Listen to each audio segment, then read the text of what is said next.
સરસ બુક છે, ultra learning. સરસ બુક છે, મેં અડધી વાંચેલી છે, પછી ટાઈમ ના મળ્યો, પડી રહી છે, પણ એમાં બહુ બધી વાતો લખી છે. પણ એક સરસ વાત લખી છે, કોઈ બી વસ્તુ શીખવાની મેથોડોલોજી ઉપર વાત છે, કે કોઈ વસ્તુને કઈ રીતે શીખવી ઝડપી, ઉત્સાહથી. કોઈ બી નવું ગાડી ચલાવતા શીખવું, નવી સ્કિલ શીખવી, કોમ્પ્યુટર શીખવું, ક્લાસમાં નવો સબ્જેક્ટ શીખવો, લોકો સાથે કોમ્યુનિકેટ કરતા શીખવું, બીજું ઘણું બધું શીખવું. તો કેવી રીતે? તો એમાં બહુ બધી વાતો છે. એમાં એક સરસ વાત છે, લર્નિંગ બાય ડુઈંગ.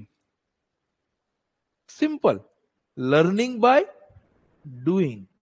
કરીને શીખો. તમને એમ છે પંચર બનાવતા શીખો, બનાવો, બેસી જાઓ, આવડવા માંડશે ધીરે ધીરે. Learning by doing. સમજી રહ્યા છો? શું લખતા શીખવું છે, લખવા માંડો, કરતા કરતા શીખી જશો.